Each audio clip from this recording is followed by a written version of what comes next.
Bonjour à tous et bienvenue sur Développement Facile. Donc j'ai reçu de nombreuses questions par mail sur les blogs div en CSS.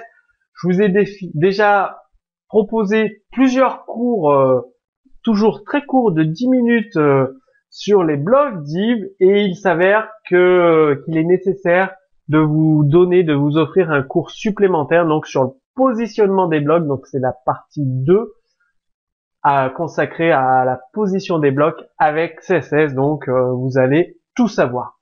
Donc pour superposer des blocs, vous l'avez vu sur des sites internet maintenant, il y en a de plus en plus, c'est des pop-up intérieurs. Donc vous consultez votre document HTML et il y a une pop-up qui arrive, mais pas une nouvelle fenêtre ou un nouvel onglet, non. Pop-up à l'intérieur de la page, tout simplement. Bien, comment ils font? Ils utilisent la propriété z-index. Donc ça ajoute, vous avez les axes X et Y, et bien z-index, ça ajoute un axe de profondeur comme la 3D finalement, et donc ça permet d'ordonner les blocs entre eux en définissant un z-index. Donc je vous ai mis un exemple de code source avec plusieurs blocs et avec des z-index différents. Donc en les positionnant, vous pouvez voir qu'ils se chevauchent plus ou moins en fonction du z-index que vous avez donné. Donc le bloc 1, il sera en bas, le bloc 2 au-dessus et le bloc 3 encore au-dessus car il a z-index de 3. Donc à vous de vous amuser avec cette nouvelle valeur z-index pour positionner ces blocs. Vous pouvez faire des pop-up par-dessus tous les autres blocs, des chevauchements. Donc à vous de voir et de vous amuser. Vous avez également la propriété overflow qui détermine ce que le navigateur doit faire lorsqu'un bloc est plus grand que l'élément qu'il contient. C'est-à-dire vous avez un div et le div à l'intérieur, son contenu le fait dépasser du div. Ben là vous pouvez définir avec CSS ce qui se passe. Donc vous avez la propriété overflow avec différentes valeurs. Auto, c'est le navigateur qui décide. Visible, la partie qui dépasse est affichée. Donc on ignore totalement les propriété CSS du bloc parent. Scroll, la partie qui dépasse est cachée mais accessible avec une barre de défilement. Et hidden, la partie qui dépasse est cachée sans possibilité de la voir ou d'y accéder. Donc pensez à cette propriété overflow qui peut s'avérer très très pratique. Je vous ai mis un exemple de code source avec une propriété overflow à auto. Donc pensez à utiliser hidden, scroll, visible sur cet exemple de code source.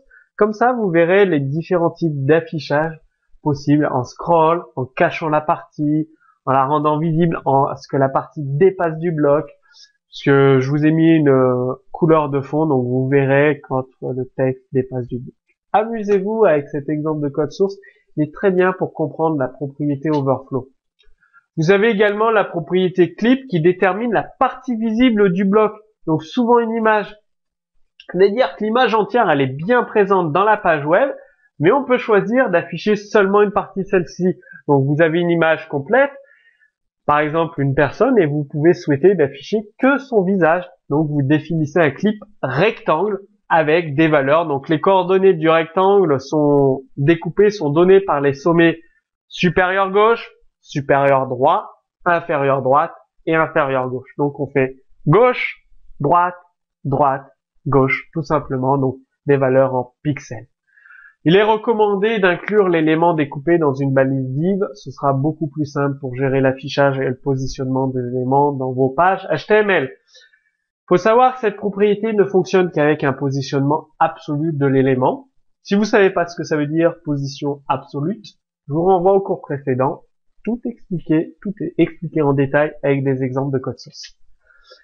Donc voici un exemple pour afficher une image en définissant un clip rectangle 0, 50, 100, 0. Donc ça va afficher une partie du logo. Tout simplement, amusez-vous, vous aussi, afficher des parties d'une image, des parties d'une div grâce à cette propriété clip rect. Vous avez display block, donc je vous ai déjà expliqué comment fonctionne la propriété display. Et vous avez des valeurs, donc ça permet de contrôler l'affichage des éléments sur une page.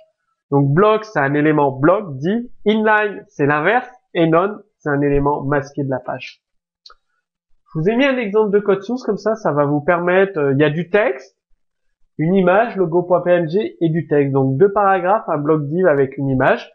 Et donc avec display none et les valeurs inline block, vous pouvez vous amuser sur l'affichage de ce code source, donc de cette page HTML. Reprenez le code source, faites les exercices que je vous donne dans ce cours vidéo et croyez-moi, vous allez progresser à la vitesse grand V en HTML5 et CSS3.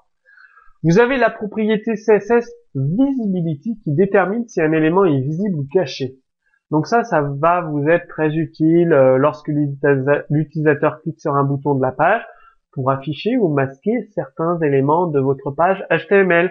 Donc il y a 2 valeurs possibles, visible, l'élément est visible, hidden, l'élément est masqué. Il faut savoir qu'avec la valeur hidden, l'élément occupe toujours sa place dans le document, donc l'élément, il occupe la place dans le document. Par contre, il est remplacé par un rectangle blanc vu qu'il est hidden. Et ça permet de conserver la mise en page que vous avez définie dans votre page web. C'est la différence, la principale différence avec display none où votre image ou votre div est complètement enlevée, donc votre mise en page peut changer, alors qu'avec visibilité hidden, vous avez un rectangle blanc à la place, donc votre mise en page est conservée. Je vous ai mis un exemple de code source. À vous de le réutiliser, jouer justement avec display, none, tout ça, avec visibilité, visible, hidden, pour bien voir les différences d'affichage et bien appréhender la différence entre display et visibilité, des propriétés CSS3 très importantes. Vous avez curseur, donc la propriété CSS curseur, ça va vous permettre de définir le curseur de la souris. Je vous ai listé un petit peu des valeurs différentes du curseur, donc curseur 2.l, ça va afficher le petit point d'exclamation, d'interrogation pardon, avec la petite souris que vous voyez souvent sous Windows. Pointeur, c'est un doigt qui indique un lien, donc le pointeur comme ça.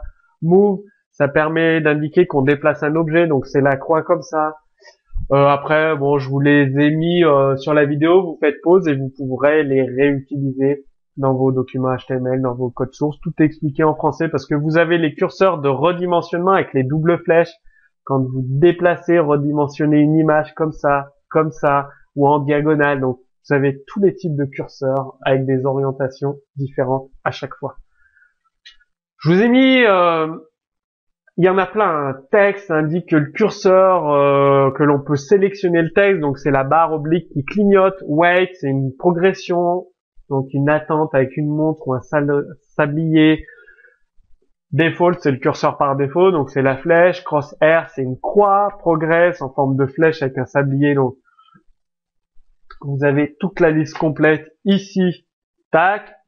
Mettez pause, vous pouvez récupérer les différentes valeurs de curseur, la propriété curseur CSS.